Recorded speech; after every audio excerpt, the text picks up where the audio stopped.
Hey guys, GH, welcome to Practice Tea. Beautiful day today. Chilly, but hardly any wind, only probably 20k wind. Hardly anything.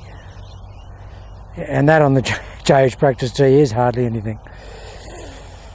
Okay guys, just want to reinforce, go over,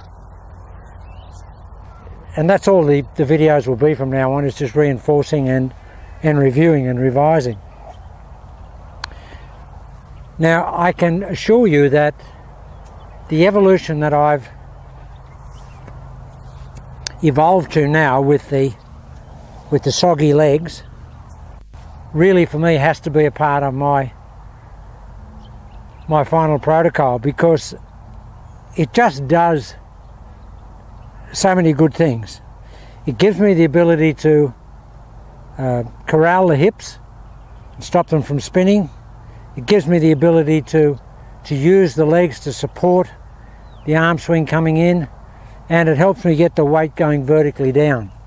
Whereas if I've got you know, conventional type process of moving here, the weight moves all over the place, guys. You don't realise it.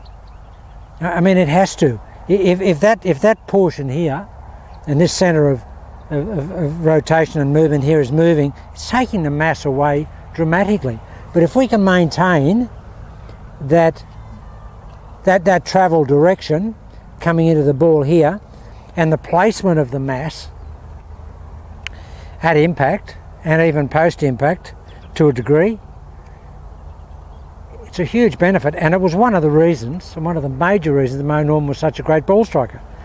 Even though Mo played the ball well up, he had this lateral slide and the soggy knees. He started out straight-legged, but his soggy kneed. And I said to him, Mo, why do you start out with your legs so fully extended and straight and up?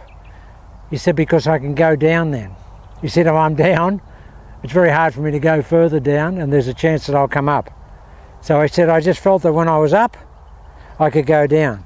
Okay, we're down to start with, and I feel like I'm going down even further, but what I want to do is just make sure that I am down when I hit the ball. And as I said, guys, just hit a bunch of these type of shots.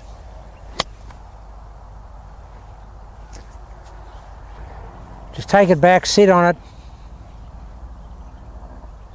and just hit, you know, little half shots. I'm just sitting into the soggy knees, and just let the golf club go. Let the arm swing past a passive body.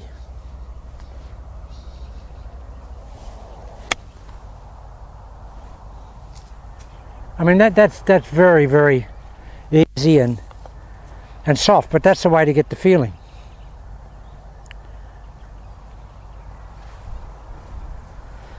Now the other thing, guys, is that what I'm really working on is, my channel is very acute. I really feel that I'm really turning this, almost turning my trail shoulder over this side of the channel, if you can understand that as a feeling. When I go back, if the channel's here, I want my trail shoulder to go way over here. That shoulder's coming really in towards my throat. And the downswing, guys, is just a reverse of that. When I start down, it's very much this way. Really feeling that super into out when I hit it. Really strongly. So we've got to bend. We've got to hunker.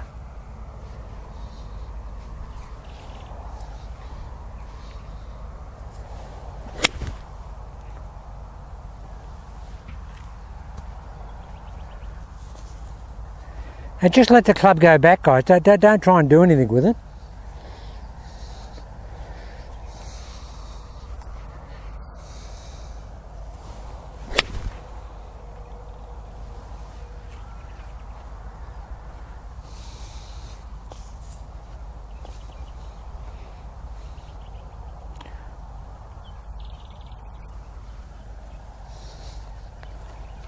jeez.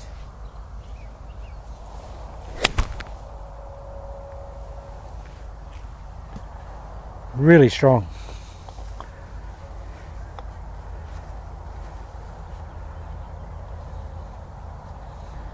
I hit a couple this way, but I don't know if that camera's in the right place to see the ball.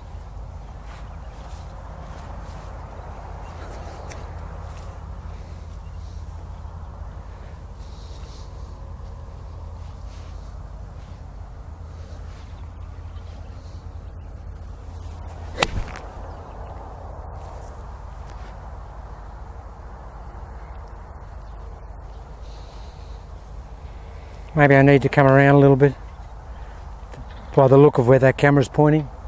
Aim it down here.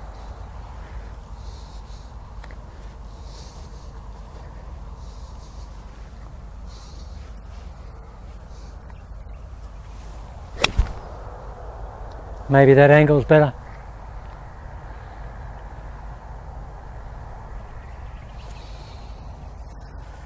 Yeah, I just feel like soggy legs, right? Just sitting into that front leg. It won't be as profound as it feels, but it should feel profound.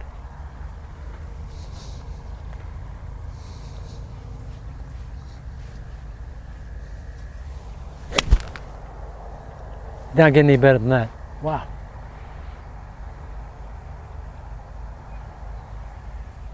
Feels like, I don't know, my knees are like shock absorbers. And what I'm doing is I'm putting some compression into those shock absorbers as I come into impact. That's what it feels like.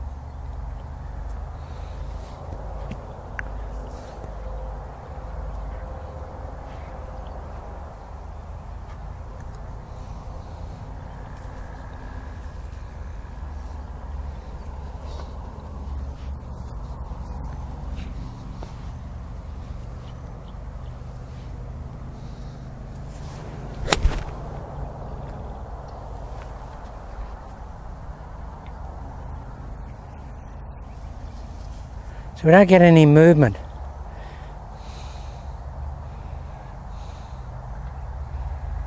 No movement on the ball.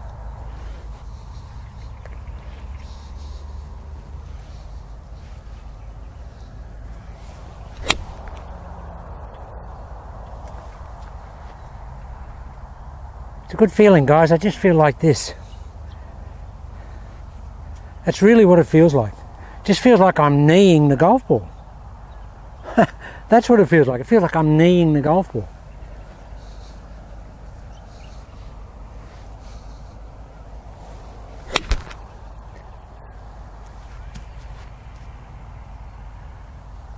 You'll go to a different level of ball striking feeling, guys, when you get this, because the club, I don't know, the club just seems to stay on the ball longer. It doesn't technically, but it feels like it does. It feels like I'm on that into-out path for a long time.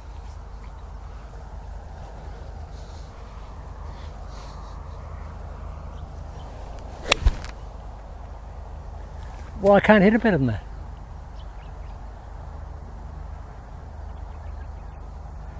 So guys, be soggy. Now someone asked me, just generally, just a guy actually called me last night from the US, and very late at night, about 3 o'clock in the morning. He didn't realise what the time I was here. And he said, JH, so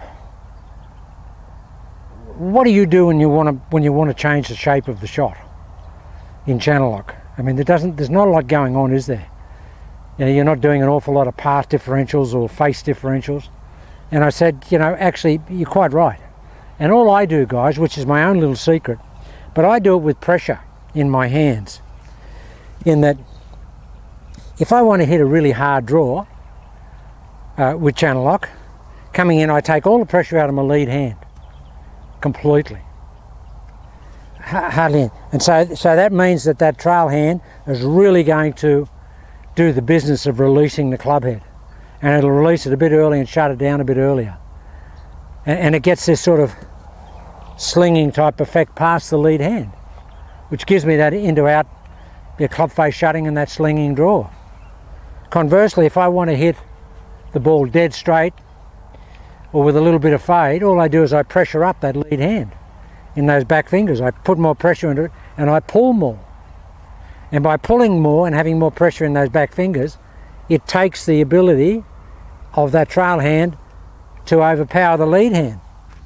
And all that trail hand is doing when I'm getting that draw is overpowering the lead hand to let the club face release harder. But because I don't want it to release as hard with the fade, I put more pressure in that lead hand to back that out of it. That's the simplicity of what I do when I work the ball.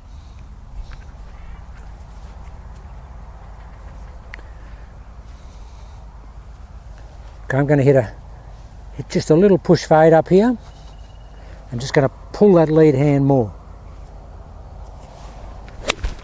You know, that's just a perfect, that's actually just dead straight. Oh no, just a smidgen to the right. So it's just pressure in that lead hand. Put it in and pull more if you want to fade, or just push the ball. And if you don't want to, just back the pressure out and just apply that trail hand more forcefully. It's that simple. I don't go changing path and all that sort of stuff. You don't need to do that, guys. I mean, you really don't need to do that.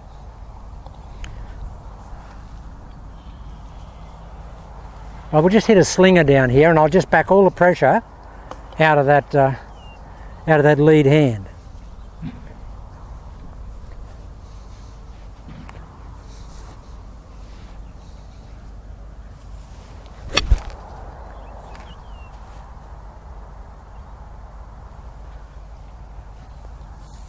There's our little right to left.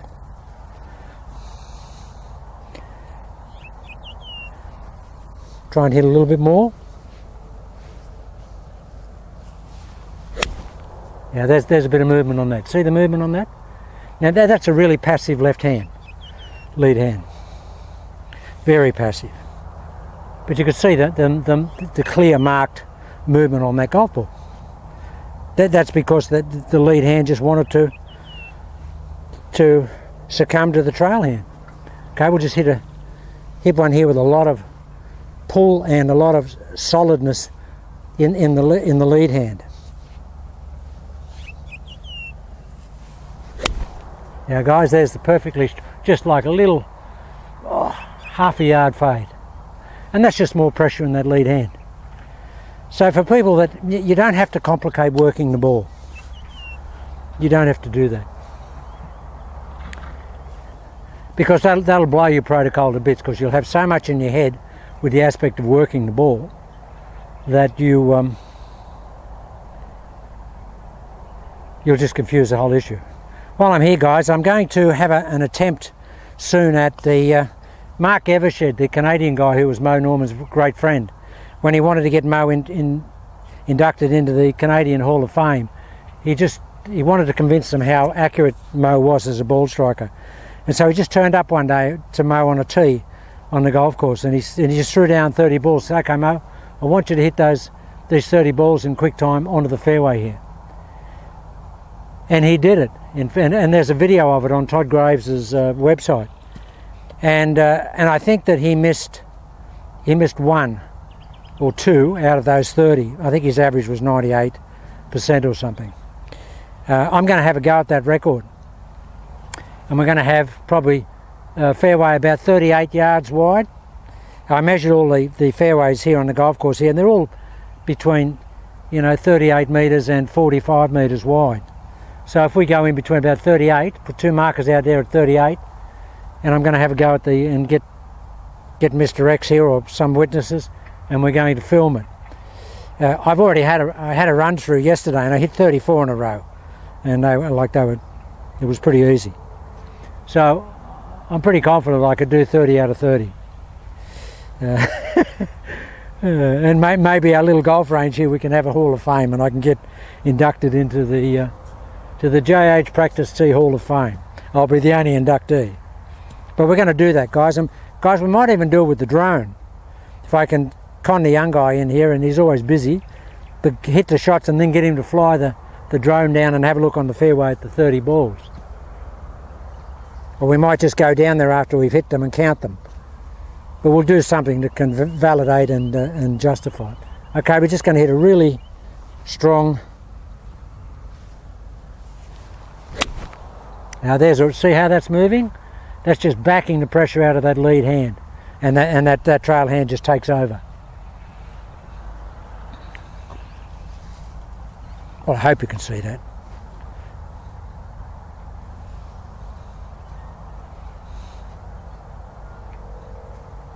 My record when I came back after seeing Mo Norman, the first time I came back at my practice facility, and we put some markers out on the range at 45 yards apart, and I hit 220 drives in between those markers in a row.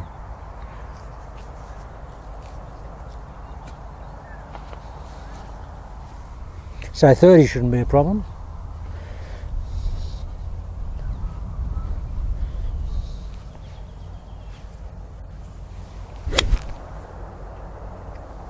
Now that's just holding the pressure in the lead hand, and see how the ball just stays up in the air like that little push shot.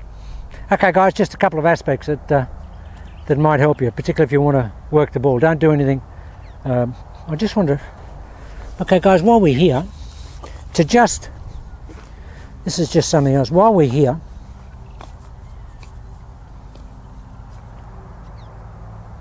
no, Mr. X has turned up and he's beckoning me, so he wants to do something. Okay guys, I might do something later after I've spoken to him. Okay.